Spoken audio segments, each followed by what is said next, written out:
Just panic. Stop that. Just panic.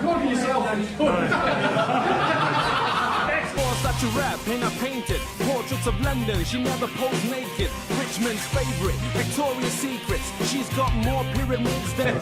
He's not. Boys and girls, Swearing at you. here's to the calm before the storm. From the concrete jungle, the queen is 12 years gone. Here's to the next one. Father's third born, and he said to me, son, listen to this wisdom. I've been here this long. Then he played the Kenny Rogers Gambler song. You got to know when to hold, when to fold them, when to walk away, when to run. Then he told them, go all the way. You only live once. The dream and the vision. You make your own chance. Let's go. There's no rules in London town. There ain't no one there when the lights go down. There's no rules in London town.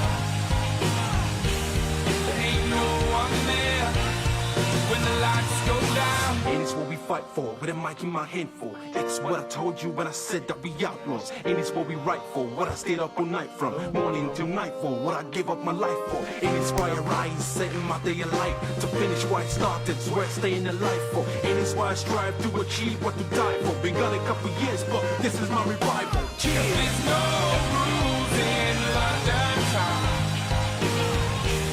There ain't no one there when the lights go down. There's no rules in London town. There ain't no one there when the lights go down. There's no rules in London town. There ain't no one there when the lights go down. There's no rules in London town. There ain't no one there when the lights go down. Epic, I'm full of myself, I can't help it. Ever since when I heard a K-West beat, my pen flowed through the tales of my memories. This is epic. My attitude smells like Bulgari. Gorgeous taste of success is my target. I'm strong with my army, the strength for the journey. DL, you got me. My momentum, what do I bring? I dream big and make paths to match it. Nearly ain't enough, I put in the work to see everyday life become what I imagine. Rapping is how I started, so the throne I am watching is my target. The registration is a song more classic, but my mixtapes got more classics. My momentum is too much shit.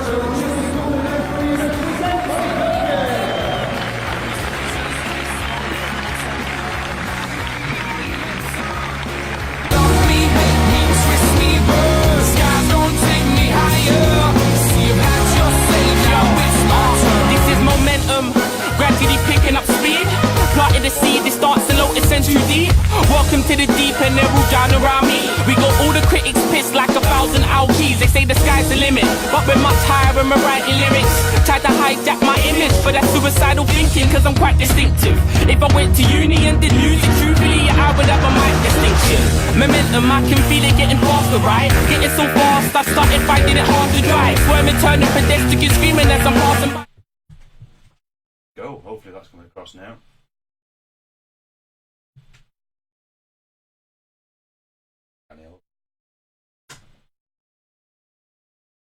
Got about a 15-second delay, so hopefully people start telling us if they can hear us or not, if it's too loud or too quiet.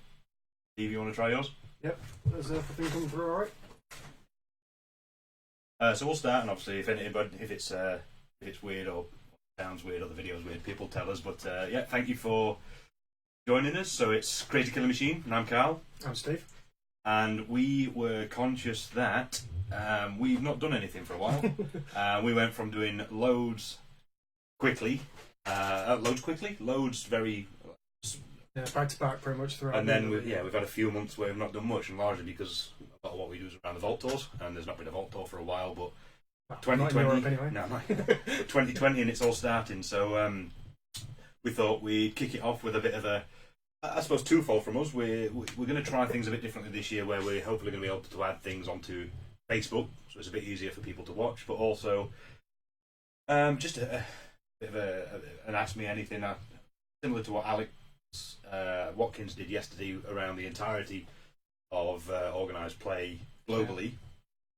I'm going to do a bit of a kick-off around EUOP, Keyforge, and just ask you guys what you want to know about what we do. We've had tons of questions. There's a couple of questions we want to answer first of all, because there's maybe a couple of misperceptions around what we do. But also, there's sort of loads of Keyforge questions, loads of non-Keyforge related questions as well, which is quite nice. So we're going to plough through these. We don't know if it'll take 15 minutes or 5 hours, but stay with us as long as you can.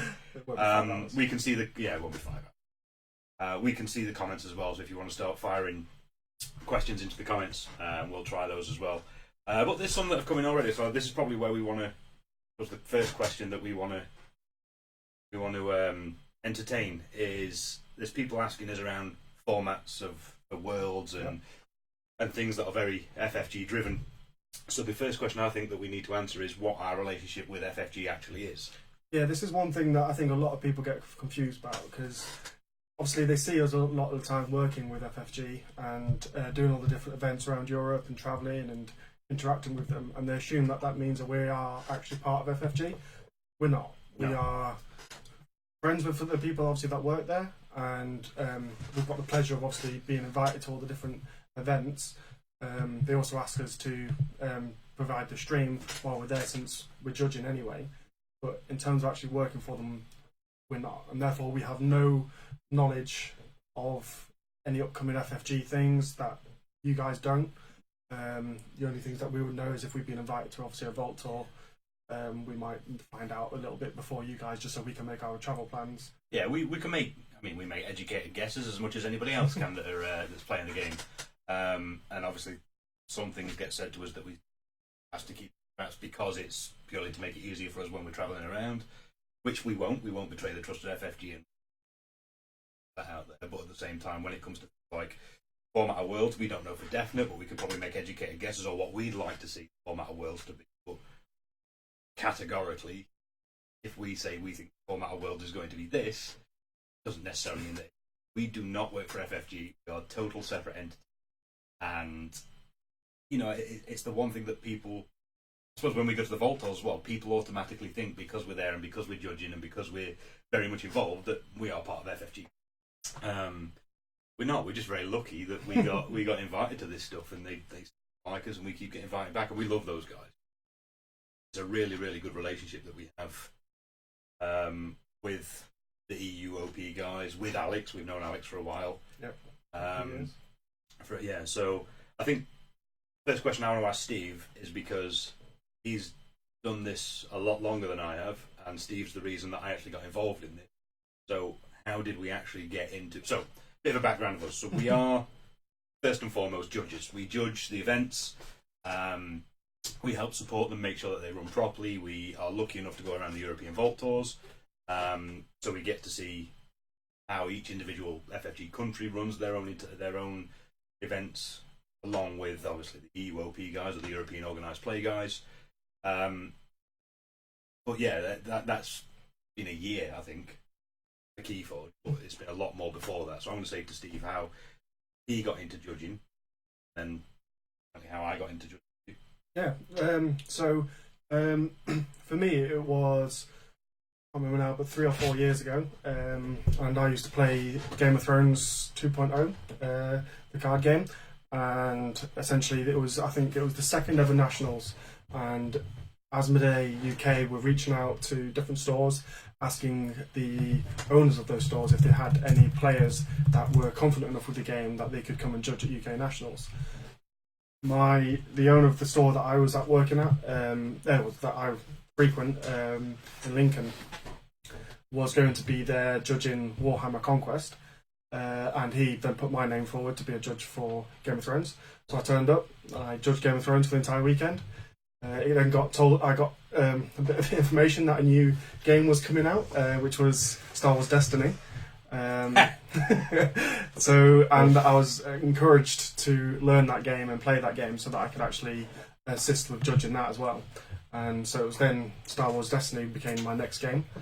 and I went to Euros, another UK Nationals, various local events, judging those, and what was back then your store champions and your regionals. And then I was judging at, I believe it was Euros just before Keyforge was announced. Well, just after Keyforge had been announced but not released yet.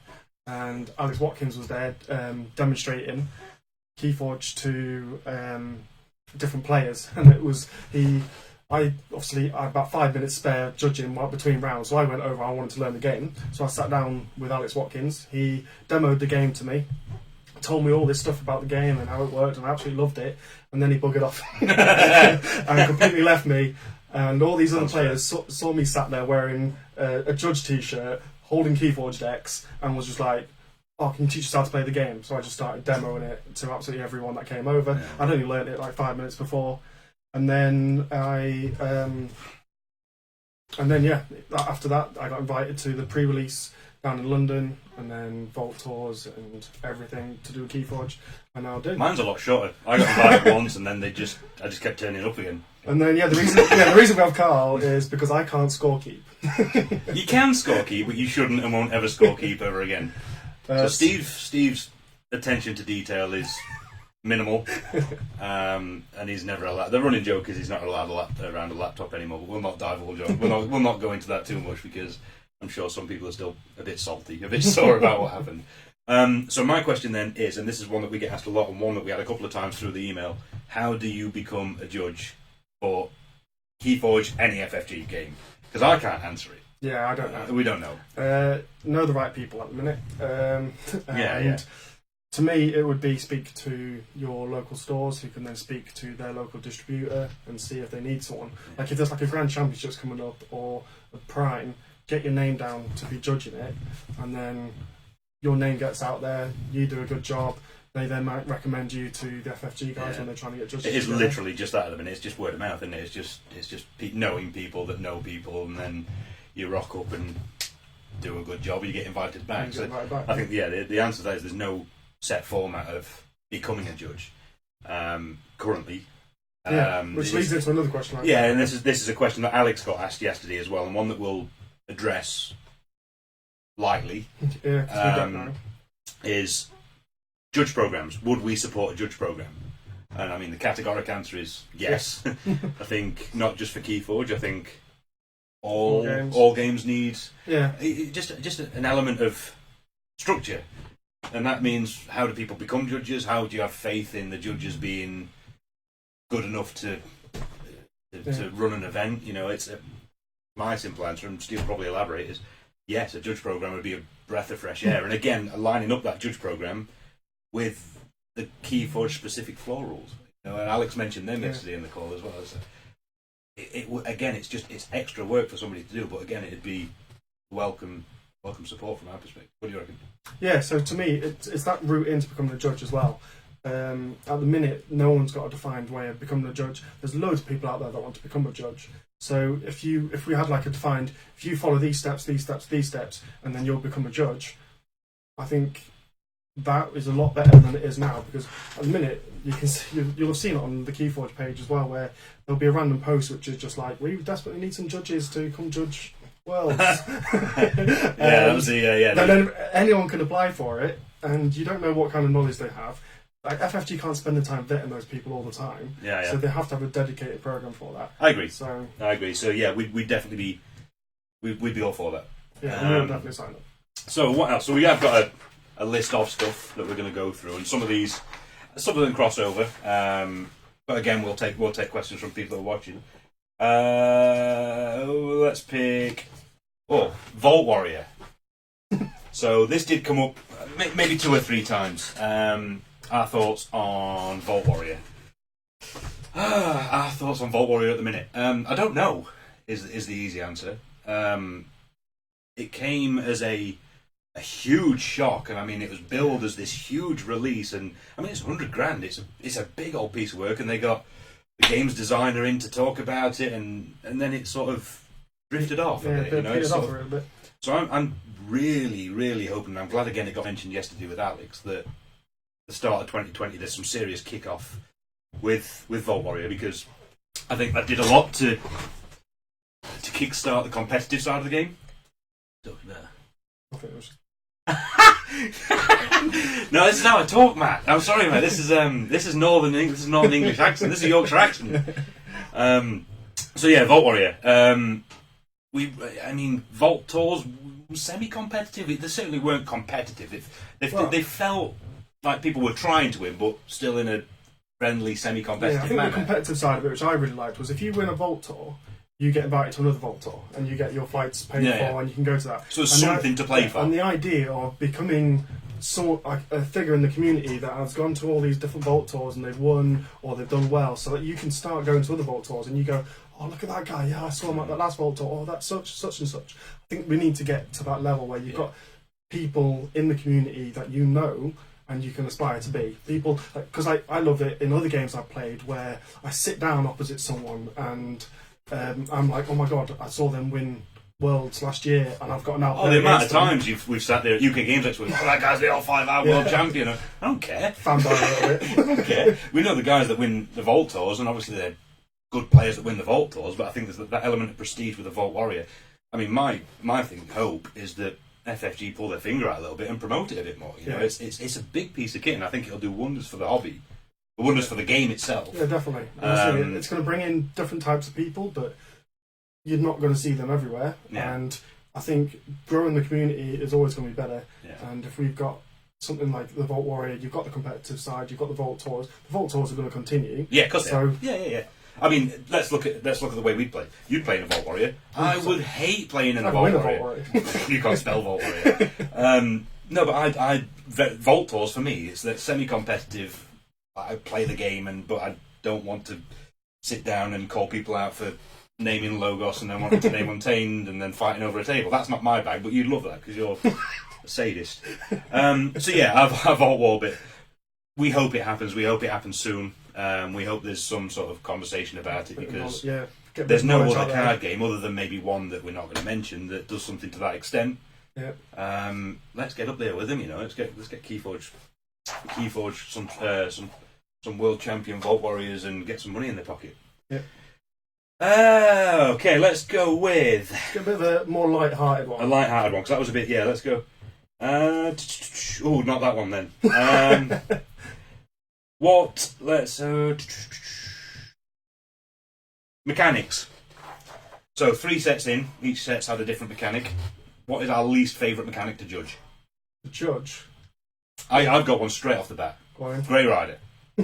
Anything that interacts with another house or another card that says ready and do something with another card. Hate it. Yeah. Hate it because people forget and then it needs to get wound back, or actually, no, I'm going to change my mind. Anything that gives shields. Remembering shields.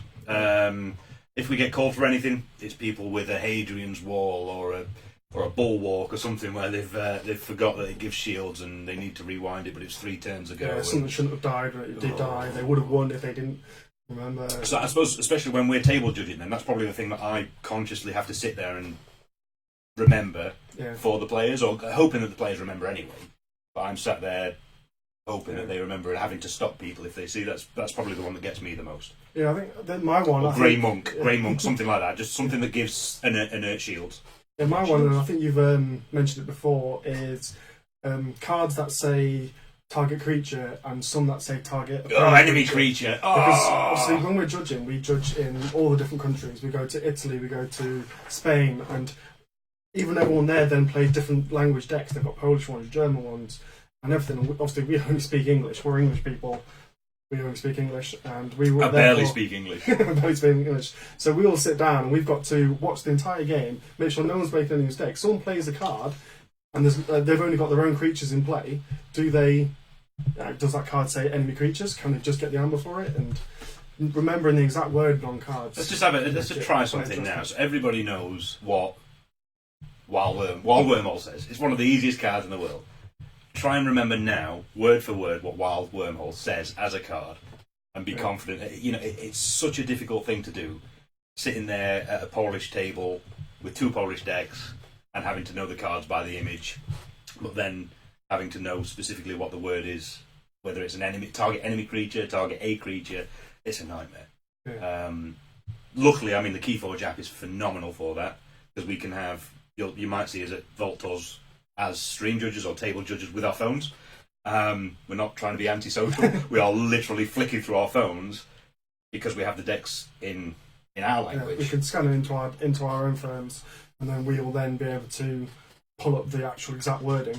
Because I think we did have it in, I believe, was it Italy? Someone came up to me. Well, in French it says this. In French it says this way, so it means you have to do it. And I was like, no, because in English it says it this way, and then I think some other French guy came over and was like, he's lying to you. We do have, we do sometimes have people trying to pull wool over eyes, saying, well, actually, in our language, this is what it says. And I think we trust FFG well enough to know that they've got a good QA.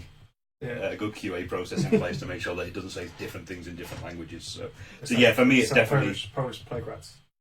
Except for Polish Playgrats, or the Polish game designer, Richard Galfeo. Okay, let's have a look. Has anybody put anything? I don't know what you mean, Dan. The Birmingham story about the rules question. I can't remember that one. There's been so many. Which one's that? I mean, everything. Birmingham was it was just everything was jargoggle. Everything was jargoggle. I don't know. Elaborate, Dan, and we'll probably come back to that. Amazon, hello Amber. Who else? Eric, if you're still on. Sorry, that was a while ago. Good to see you. Do you want a deep one or do you want a? Hello. We are in the same room as well. Look at that. That's my art there. There we go. Are we going deep, or do you want to take another easy one? Oh, here we go. Isn't it the responsibility? Yes. So Matt. So the question that Matt's just asked, isn't the responsibility of the player to remember their effects like armor, artifacts, etc.? Yes, and every time we sit at a table, I suppose the bit of blurb that we'll give them beforehand is it's still very much the responsibility of the players to maintain their board state. We're here as a fresh set of eyes or an extra set of eyes to help them maintain the board state. So yes, we are there as a third party mediator. Yeah. But again, at the same time, when you start getting into those top 32s, top 16s, top 8s, and people have been playing for 2 days, and it's starting to get stressful because they're at that level, yes, it is still, and I'll always argue the case, and I'm sure you'll do the same, it is the player's responsibility to make sure that everything's maintained. Sometimes you just miss it. Yeah. It's exhausting. Vault tours are 2 days long. If you do a Saturday night like we do a Saturday night, you might come in with a blurry eyes or a thick head. Yes, it is, but that's what we're there for. And I suppose, do I want to address this now? I have no idea what you're going to say, so you're worrying me. Let's talk about Vegas. Let's talk about.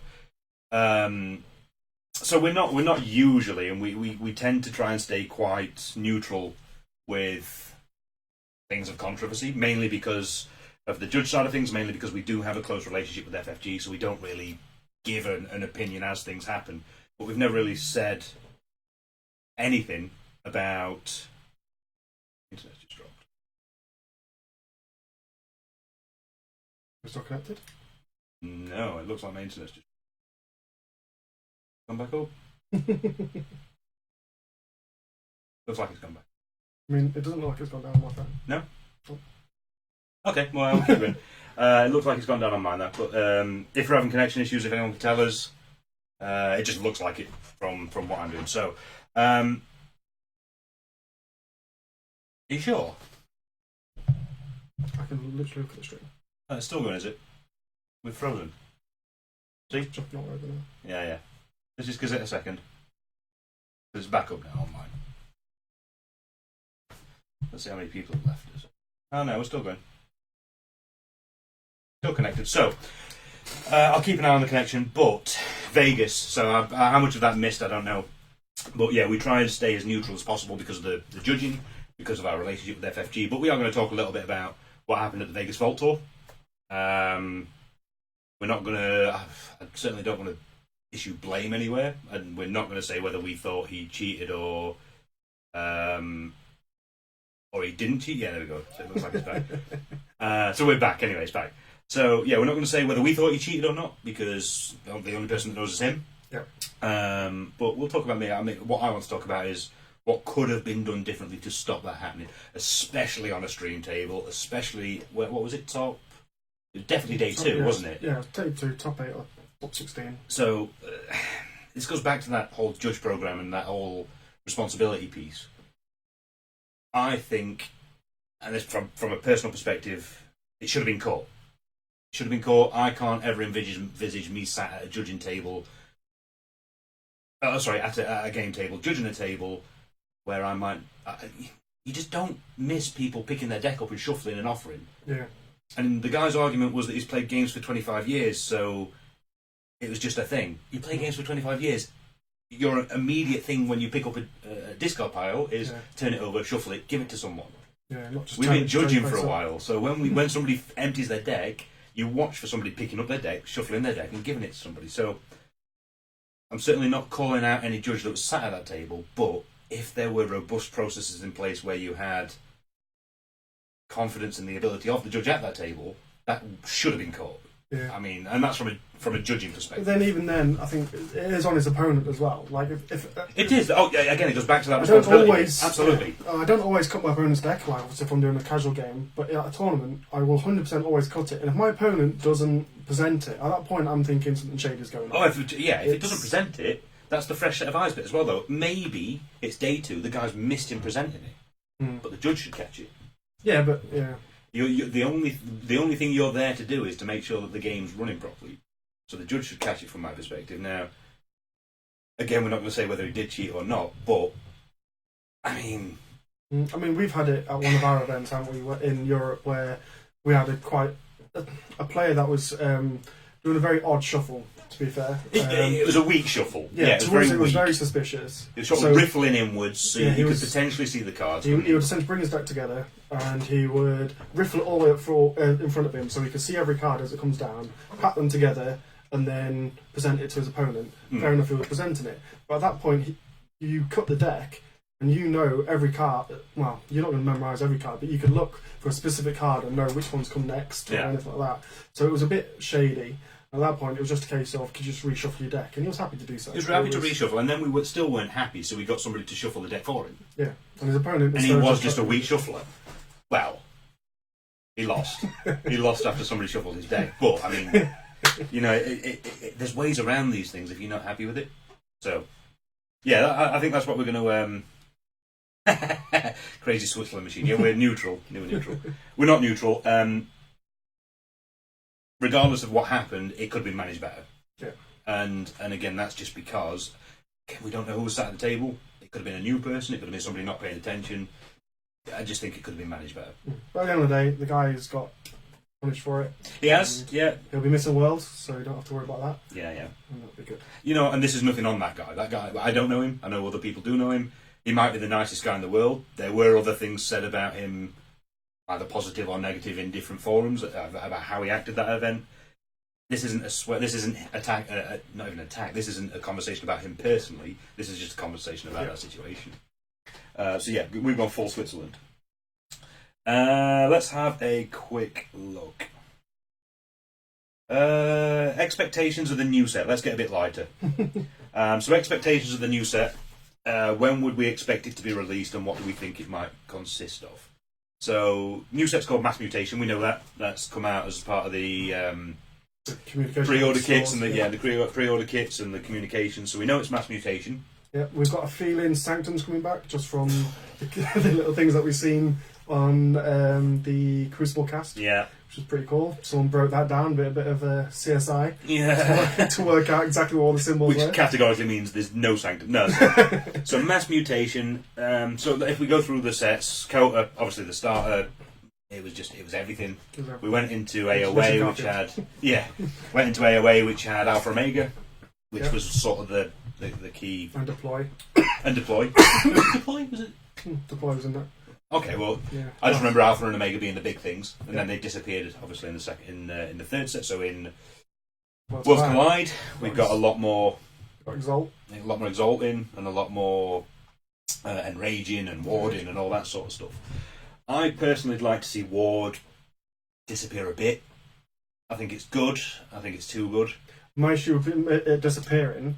Not disappearing, just less cards. Yeah, my issue with that would be it would then make Worlds quite stronger. Because if you... Ward is such a strong mechanic that if the future sets now don't have as much, then Worlds Collide decks are going to do well. So maybe they have that if they had a way, like maybe like double strike, like in terms of when you attack with this creature. Magic nonsense. No, it's not just magic, but essentially when you attack it deals damage twice, similar to Assault, obviously. Yeah. But in terms of that would be something that you then fight against. So something repeat this effect. Yeah. So it's something that deals with ward. So you hit it and then hit it again. Yeah.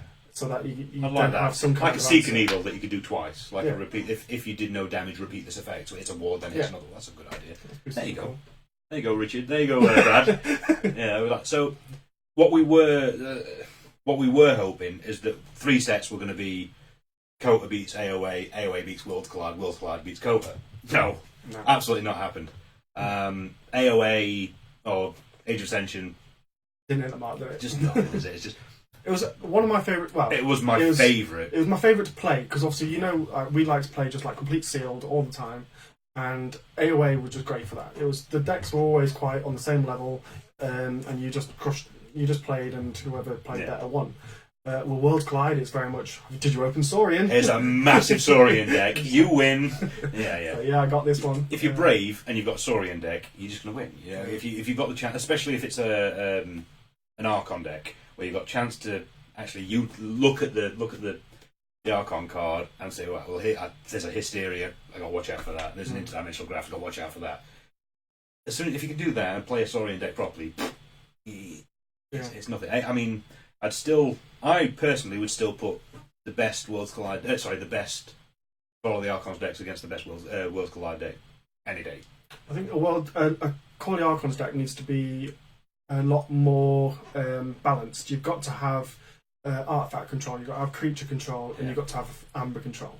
Otherwise, your deck Renee's point. Yes, scale down the boards. Worlds Collide. There's no way of realistically other than Quinterino Flux and red alerts and bits like that you can't really control a board.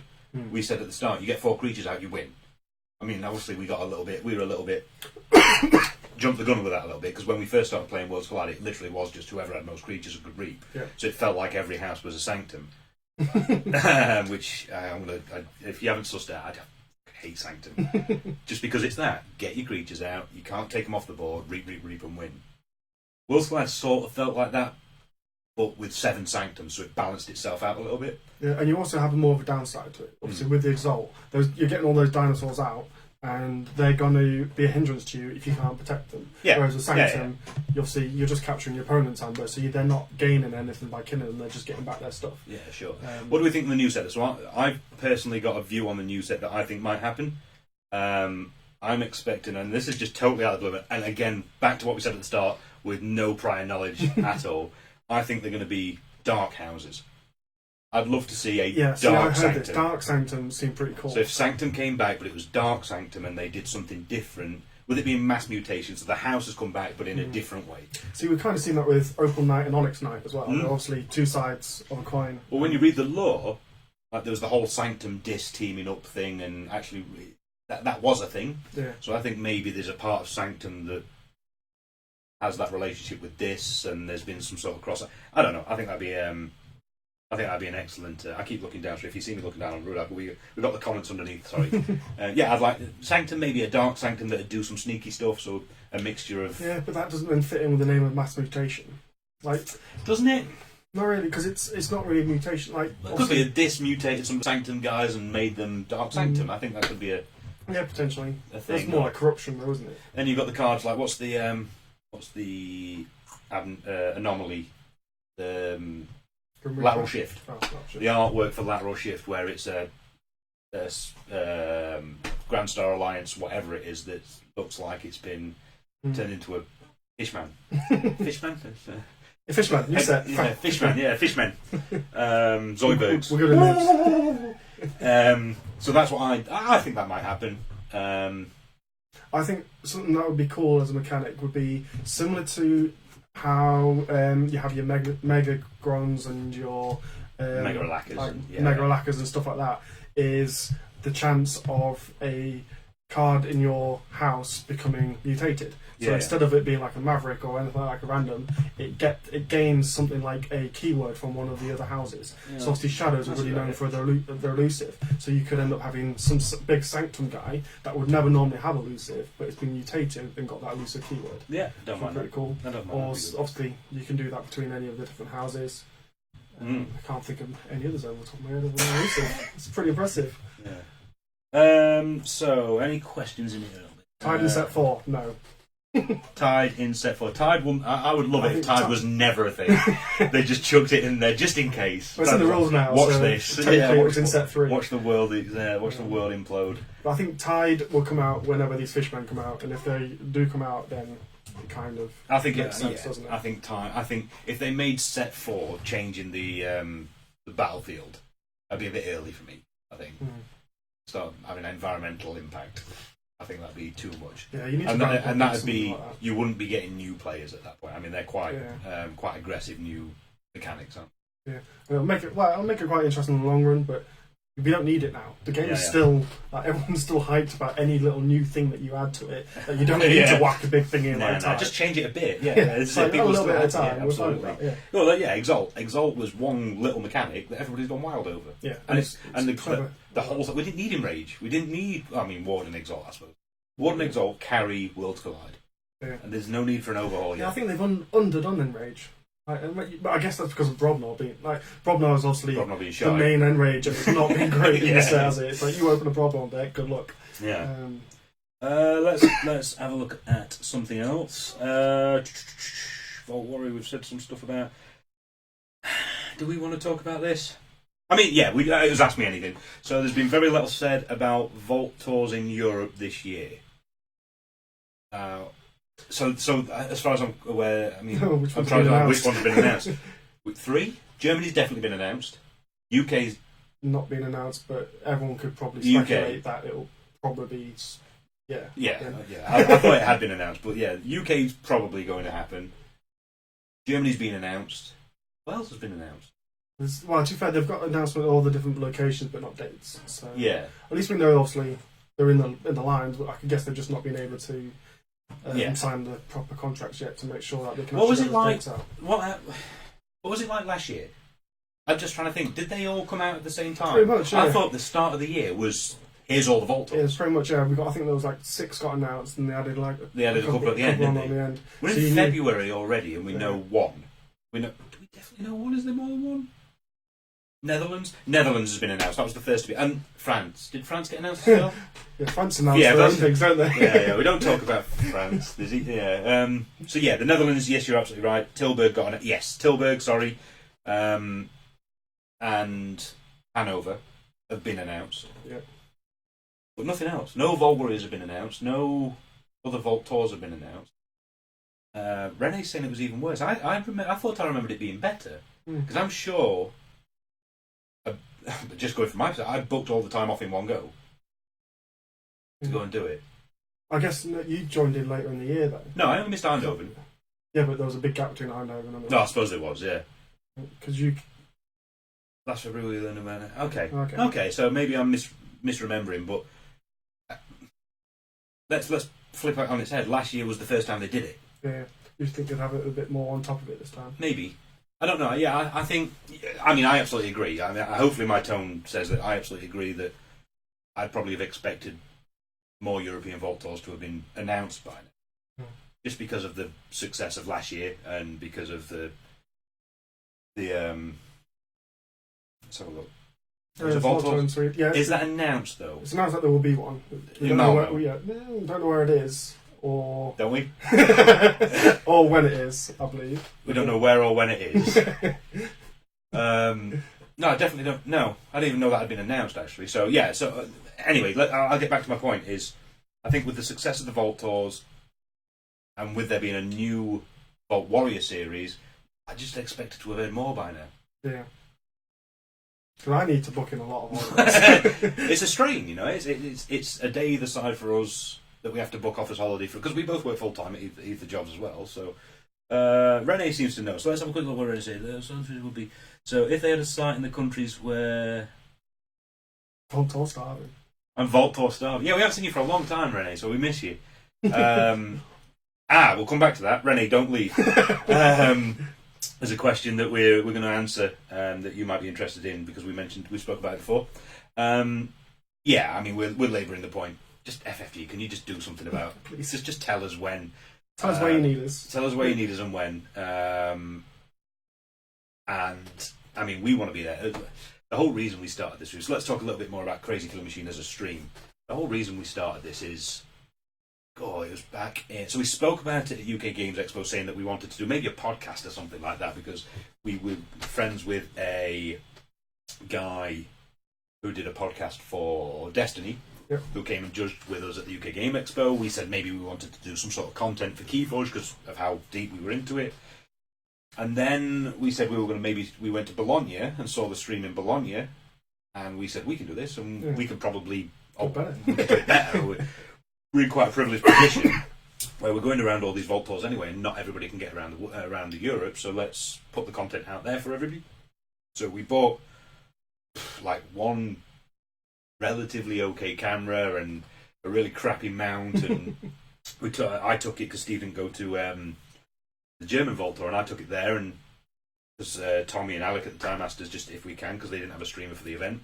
And we adored it. I fell in love with it, and we said we were going to really make an effort because of the position we're in and actually going around all the sites and all the tours to get more content out there for people to see, not only in Europe but the American guys as well, because we want them to see that the standard of European Keyforge is phenomenal, especially in Italy and the Netherlands and Germany. And somebody's going to get really pissed off because I don't name their country. Netherlands. We want people to see who's doing what with what decks. We love the game, so we want to promote it. I mean that genuinely as well. This isn't a thing where we say, "All right, we're going to do something." We don't get paid to do this. The stream is totally self-funded, and we do it because we like doing it, and we like the game, and we want more people to play the game. And I know that sounds a bit millennial but a bit liberal, but it is. That's the reason we do it. See, for me as well, the good thing I found with us doing the stream is that we are at all those different Vault Tours.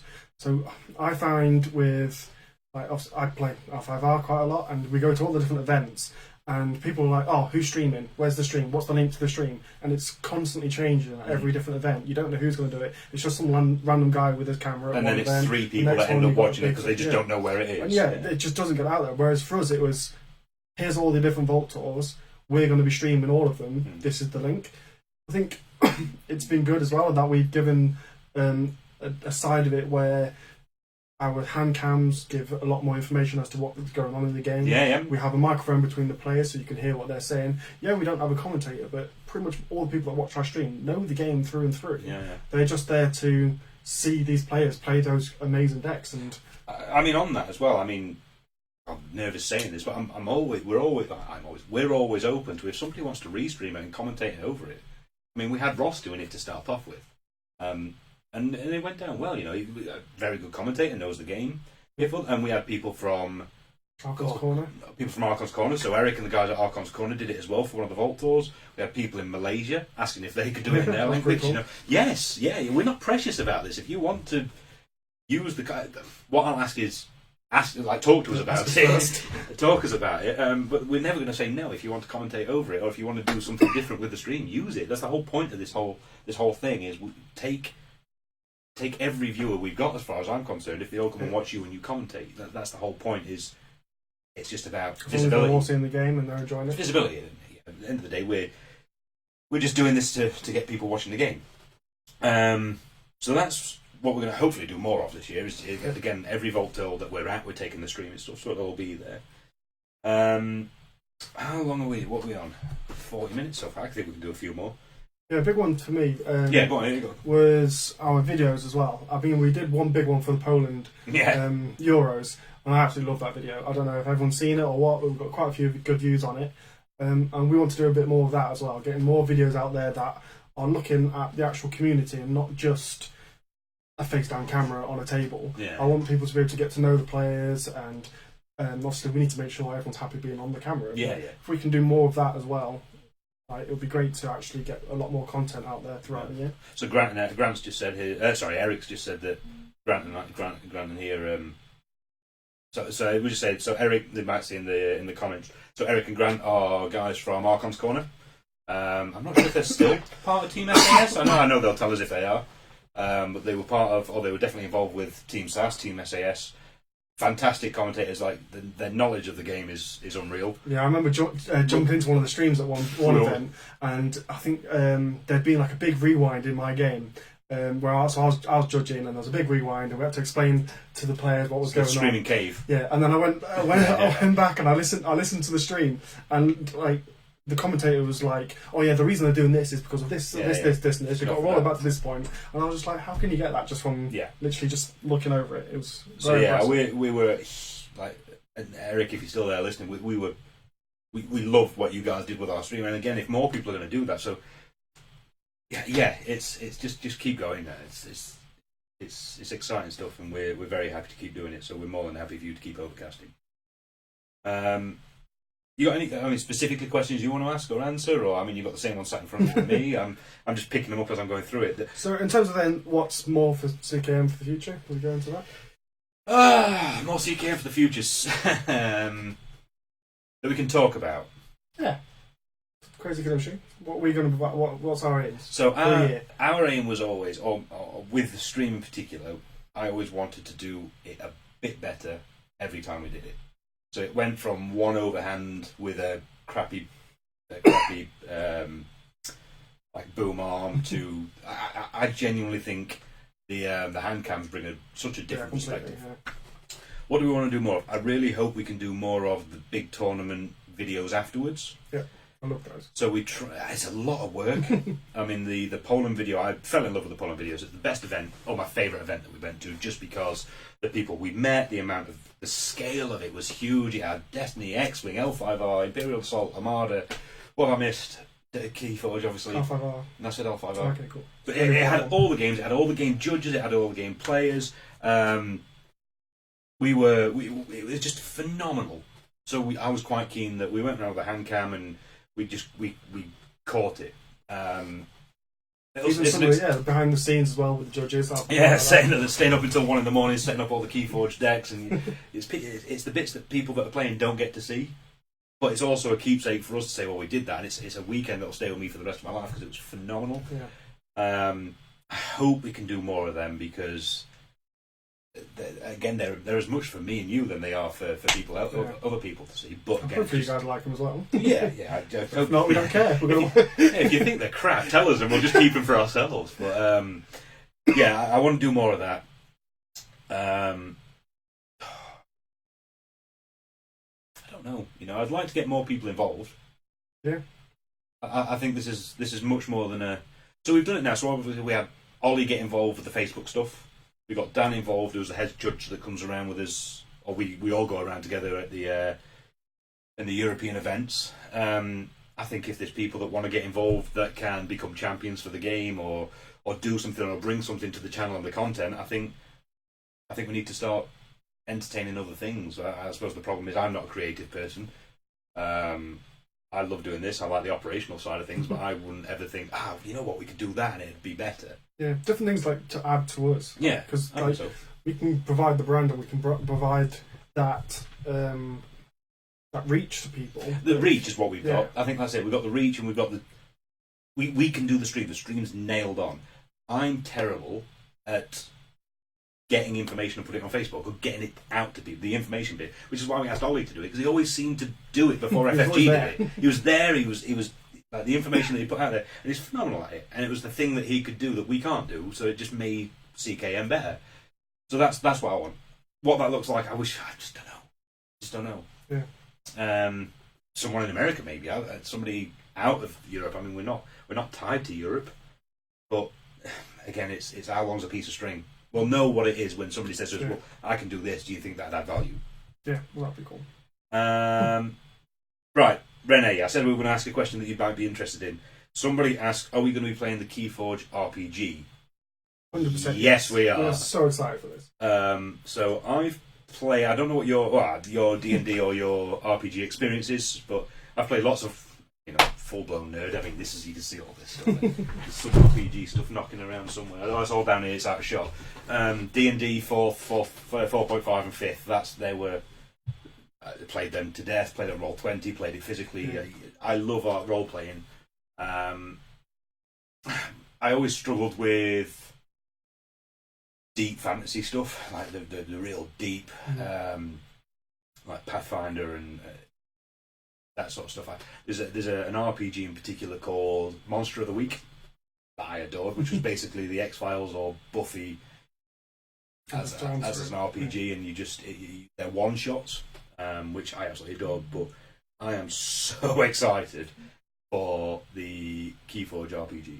Yeah, so also it's built on the Genesis system. So I've bought all the books that are out there currently for Genesis, and I've been writing a story essentially, waiting for the book to come out, which is Q2 for the actual Keyforge book, and that's obviously going to add all the different Keyforge characters, hopefully, and the different skills and stuff that we can give. And our hope is that we are going to create like a YouTube series for it. We'll have videos go up regularly. We'll have obviously the character creation, and then we'll have every few weeks or whatever it is, we'll have a new episode which will have all of us sat around a table, or obviously maybe on a virtual table, so we can do it online with other people and get people involved. Oh, Renee, come on! If the thing on my pullover looks like a mind flayer, you don't know. Oh. It's a Kraken. It's Hydra. It's Hydra.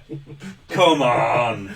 But so obviously that's one of the big things we want to do. And I think it would be good to have some regular content out there for get a bit more information on the Keyforge lore as well as that. Yes. So we'll get that out there for you all.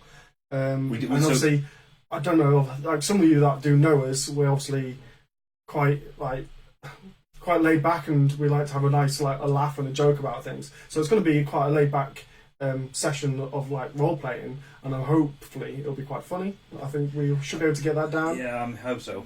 So our aim is to get a few people involved. So it'll be myself and Carl. I'll be DMing. Carl will be one of the players, and then we'll get I'll be the one winding Steve up to a point where he pulls his hair out. And hopefully we'll get a few other people involved, maybe from the Keyforge community. Get everyone involved. Yeah. And maybe get people dropping in and dropping out as single shot players, or or even people haven't been able to vote on different things. Yeah. One of the ideas I thought of is obviously depending on how the RPG is meant to work. If it's all centered around the Archons or around the actual characters, there's obviously going to be Archons in that world. Having players provide the name of their Archon, and we can name one of the Archons after their Archon.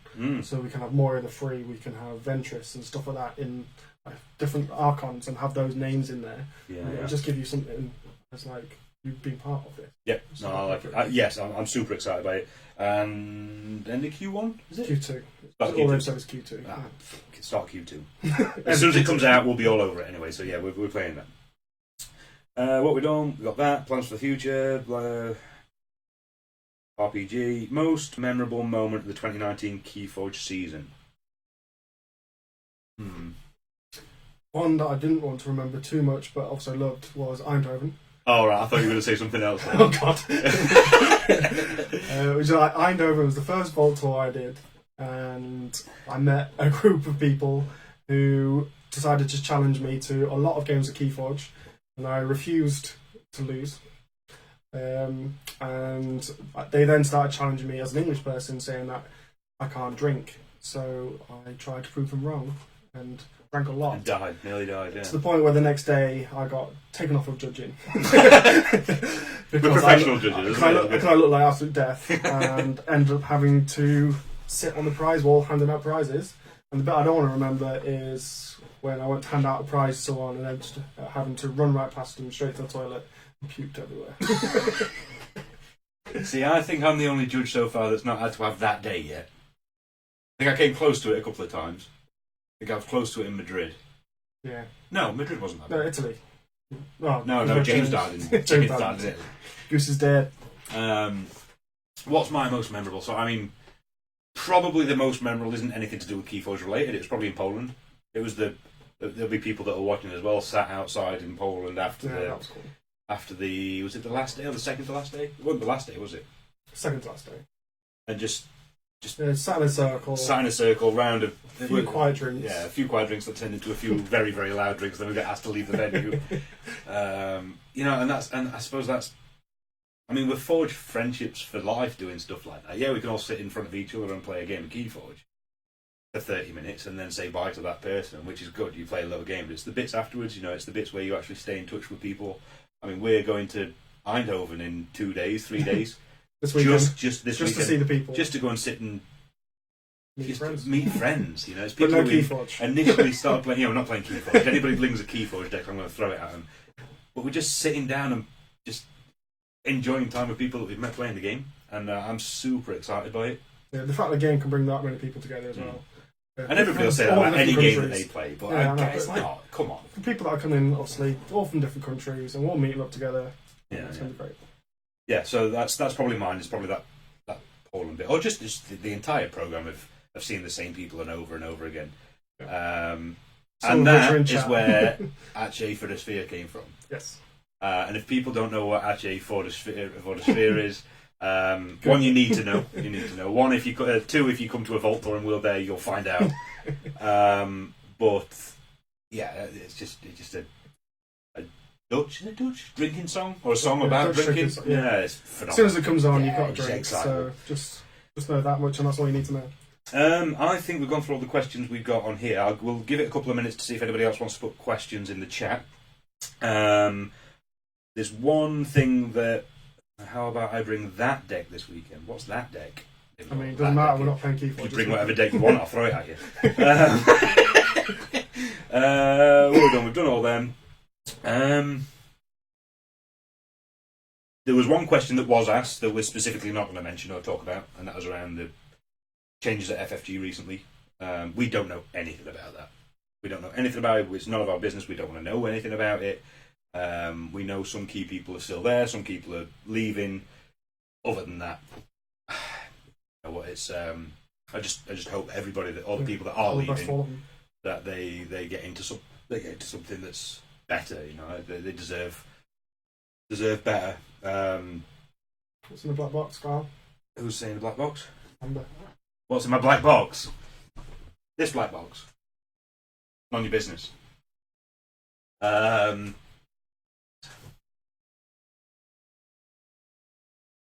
No. That's for another day. Floor rules we've done. Expectations of the new set we've done. Most memorable moments we've done. I just want to do more of it. So I think you'll probably see us doing this sort of thing a little bit more as well. I do like engaging with the community outside of just bringing a stream. Yep. If we can get people on, and we can certainly set up 3 webcams and have multiple people on a call like this, we definitely like to. Yeah, I think. Is there anything that we have missed? Destiny. Are we going to talk about Destiny on a Keyforge podcast, on a Keyforge stream? No, we Great both game. played Destiny. Both played it. I mean, I've got a soft spot for Destiny because it was the reason. We'll talk about it, but we're going to. Yeah, well, it's the reason I got into. It's how I got into judging. Yeah, it's the big step. It's I judged full-time judging for me as well. Yeah, I judged a Destiny tournament, Skull kept a Destiny tournament. And that was the first thing I did, and then went straight into Keyforge after Destiny, and played a lot of Destiny. Started it in the first set, so I'm super sad to see it go. Does it have any impact on Keyforge? No. Absolutely not. Completely different games. It is. It's a deck of 37 cards against a game that had cards and dice. And Dice costs a lot of money to make. it's just what it is, and I mean, it's been around for years and years. Let's have a quick look. What's the thoughts on the concept of 3 sets only being legal? So the rotation that will never be rotation. So the question is, from Matt, what are your thoughts on the concept of 3 sets only being legal, aka kicking out Kota? I think it's needed. I think. Do you? This is where we're going to change. This is where we're going to. I think it's needed for Vault Warrior. Yeah, it's needed. Yeah, that's what I'm saying. Just Vault Warriors, Vault Tours, keep everything legal. But when you're designing sets as well, you've got to always be taking into account all the other sets that are out there and how it's going to how it's going to stand up to it. If you want to design a set and it's really good at interacting with AOA and Worlds Collide, but it literally just falls apart against Kota, it's just not going to get played. I think if they can, it depends on what Brad and the team want to do. Whether we know they're 6-7 sets in already. So that we're not going to see any changes until maybe set 7, set 8, because they're already developed and designed, and they're not going to take that development away. They're not going to start again. Yeah. So unless they start building sets that are specific to combat the meta, so if Kota stays the best set and they bring a set in set 7 that is purely just designed to combat steal, to combat to combat capture in Sanctum, then no, it has to be 3 sets for Vault Warrior. It's not a rotatable. It's not a rotatable game. The whole point of this game is you can get into it with a tenner and buy a deck and play that deck. If they then turn around and somebody turns around and says, no, actually you can't play that deck, it loses some of its charm. I think the game is charming because the unique thing is always going to be the charm, but the fact that you can get into it for a tenner. Money, this is it. Somebody can get it as a Christmas present in a stocking. You know, I mean, I'll show you how many decks I've got because it's not a tenner. It's when you want to play more and more of it, that's where they're going to start getting their money of people exploring other sets. But if they say, well, actually, no, you can still only play with these 3 sets, I just think it loses a bit of charm. Yeah, I agree. But Vault Warriors, I think, needs it. It gives it another level. Yeah. It does let you try and meta as well. Yeah. And I think you need that. You don't want to just go into a tournament and it be completely random what you're going to face against. You can't prepare for everything. Well, let's look at Jakob's decks. Everybody went when we saw that when Dunk won twice, or when Dunk won so dramatically against Vincent in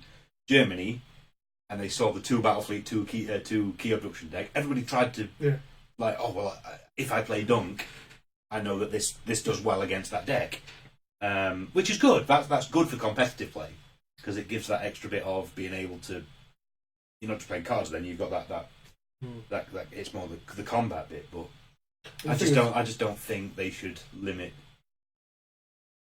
No, I'm sticking by it. No, they shouldn't limit it. There should be no rule. Even for Vault Warrior. For Vault Warrior, they should. That's what I'm saying. I think we're on the same page. It's completely for Vault Warrior. Yeah. Vault Tour, no. Like, the whole idea of the game is that either that or when it comes to Vault Warrior and Worlds, they put the format in place that there's no need for it to be. So it could be just a day 1 is AOA only, day 2 is Will Slide only, which I think was what they were talking about doing with Vault Warrior anyway. But yeah, I don't think they need to do that. We're on an hour now, so one last question. We're going to go right to the start. What do we think Worlds should be? What would be your ideal format for Worlds? And this will be the last question we ask. So so I think it's more my preference, but I really like Sealed, right? So for Worlds, but Sealed. But obviously, I like the 3 deck you choose before you play. That gets even better, I think, in teams. When you're in teams, you have it so you open 7 decks. 7 to 8 decks, and then you have to pick 3 out of those 7. And I think that is a really, really cool format. You need to know essentially what different people are playing. Also, adding on to that would be some kind of way of having it so you have your captain of each team, and when they get paired up, you do like heads or tails to determine who's first. And then they get to choose who they pair up as the first pairing. The other captain then gets to pair up with the other one. So you get to see each other's decks. You then say, right, okay, I'm going to pair you against them. And then they then say, okay, I'm going to take that one and the last pair up. And I think that just adds another level to it. You've got the decision making on which deck to play. You've then got the decision making of who do you pair against who. And then you all sit down and you play. And it to me, that is where I'd like to play because I love Sealed. I don't want to have to go to Worlds with a really high SES deck and then get paired up against someone with a really low SES deck that actually just crushes mine because I haven't prepared for it. No, I disagree. No, I think that's no, that's not for me. I get it. I totally get it. That's then making you a better player as opposed to learning a deck and playing a single deck well. Yeah. So you've got to see it for the first time and know how that deck can win. So I understand it. My preference would be, because it's a team event, almost like Triad. The team goes with 4 decks, 5 decks. You sit there and you cancel 1 or 2 of those decks, and then between the 3 of you, you play with those decks. And choose who plays them. I think that'd be a good idea because then it means that yes, you've still got the variation of not only playing 1 deck. You've got the choice as a team of saying that deck's better than that. Not even that deck's better than that deck, but with the decks we've brought, we can't beat that deck. So get rid of that. And it still gives you the choice of taking decks away. But the problem with that, I suppose, then is that Triad's not an official format anyway, is it? It is, yeah. Is Triad? What's the non-official format at the minute? One deck adaptive. No. There's. I thought Triad was a. What can't you have as a chainbound? Oh, pretty much all of the best of 3 ones. Yeah, so I didn't think. Only Archon and Sealed. So you yeah, can I think that's Triad at the minute. Yeah, you can still do Triad on Gem, because that was going to be my next thing. You can do it on Gem. Yeah, that was going to be my next thing. Is that your idea there? I'm pretty much 90% sure that couldn't then happen at Worlds, because Gem would have to change. It's not going to work with Gem. No, but I think that I think the format itself is a great format because it does what you said about having to meta it by saying we brought 5 decks here and we know that we can't win against a strong capture deck. Yeah. So bin off that Sanctum deck. Yeah. Or bin off that Terms of Redress deck. I think it needs something like that level. It can't just. I don't think it should just be Archon. Everyone turns up with a deck. My other thing would be that if we're talking competitive, it's adaptive.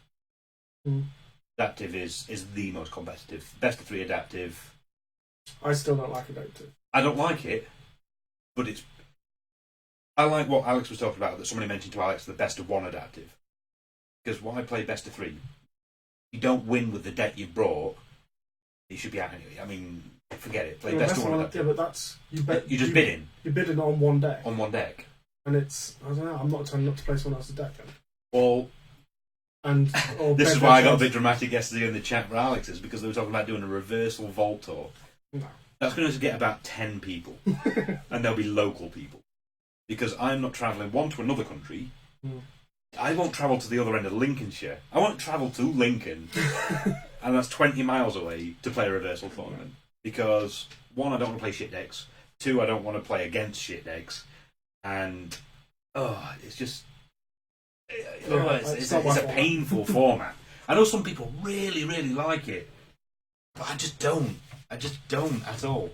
Mm. I don't get it. I don't get it as a format. It's like, here's this deck that I really don't like playing. I'm going to make you play it, and you've then given me a deck. And then you're going to get so angry. And I've got to spend the whole day playing a boring deck. And you're going to get angry, and you're sat at the table, you're not having fun, because you've got a handful of 6 artifacts, and you're swearing at each other because they are terrible decks. Oh, no, not for me. Not for me. So I think Alex hinted that Josh was very anti-reversal. I'm certainly Team Josh over Team Alex in that. I don't reversal. Sorry, Alex. There we go. Eric's the same. Eric's Eric knows what he's talking about. There we go. So we're just going to have to take Alex down. Let's take that sucker down. Yeah, look, we've been running for a long time here, and we're really, really appreciative of people that have stayed around and listened to us. The Vault. Oh well, we need to talk about obviously what we've got coming up. What have we got coming up? In February, end of February, we've got the UK Grand Championships. Yeah, we'll be there. We'll be there judging. We'll be there streaming. Before that, we are streaming a Nottingham Prime. Yes, we are. Hopefully, provided we can get a good internet connection. I'll be there playing. I won't be playing because the format. So the format. This is sounds a good format. It's a format that I will despise. So I can't play competitive games because I lose my attention span. This is a 3-deck survival with 1 deck from each set. Yeah. As a 3-deck sealed survival. Sealed survival. So 45-minute rounds, and minimum of 8 rounds. Yeah, and a best of 3 final. Yeah. Well, top 8 and the best of, yeah. We're going to be there for hours. I mean, it sounds fun, but it's all in one day. I can't think of anything worse, just personally, but it sounds... So I'll be streaming, I won't be playing. And I'll be winning. I've already done my job in a Prime this year. So yeah, we've got that. We've got GC, we've got the Prime. We've got the Vault Tours, that one, we'll be in the Netherlands. We're announced. We're definitely in the Netherlands. We're definitely in Germany. Definitely UK Games Expo, depending on what happens there. We will be at UK Games Expo. Whether FFG want to run a tournament there or not, we will be there. Oh, maybe not streaming, depending on what they did last year. They did their own last year. So they do their own. We'll be there. We'll be there anyway. If nothing else, I mean, I'll be there for board games. Somebody crack out a board game and we'll sit down and play that. But yeah. I know Games Expo has been announced because I'm playing. I don't care. I don't know. I'm sure. There's going to be an event at the expo. Sorry, FFG, if you've not announced it, but there definitely will be. I'll sit there with 8 people and play a pod around a table. It's going to happen. Something's going to be there. So other than that, we'll be, if there's a Sweden one, if there's an Italy one, a Germany one, a Poland one, wherever they are, we'll be there. As long as FFG will have us. If not, we'll just sit here and moan that we're not there. Yeah. And hopefully people will listen to that. From afar. Yeah. So hopefully this has been beneficial, fun for people to watch. If not, I mean, give us your feedback, send us messages, tell us if you liked it, tell us if you didn't, tell us if you wanted to see something different. If people want to get involved and have a conversation with us as well, we can get people involved in that. We'd love to speak to some players. We'd love to speak to some American players, I think that'd be a great idea. That'd be good. Speak to some people in America about across the pond. What they do. Or American judges would be a great idea as well. Just people, because we don't get to go over to the States, if we can speak to some people over there, that'd be good. Yep. But other than that, in Central Europe it's gone 11, here it's gone 10, and I've got kids, so I'm knackered. So we're going to leave it there, but yeah, thanks for the first one. Hopefully it's all gone well, and we'll catch you on the next one. Cheers, guys. Cheers. Goodbye. Killing machine. Lying here.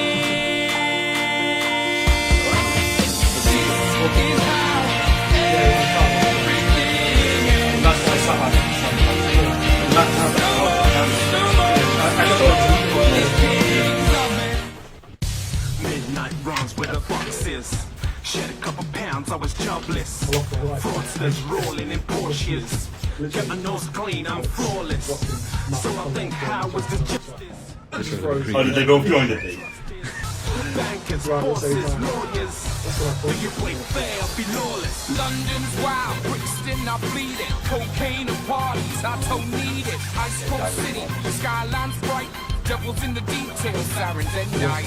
I moved down to pursue ambition. The city where you leave or you get left drifting. No space to breathe, media machine.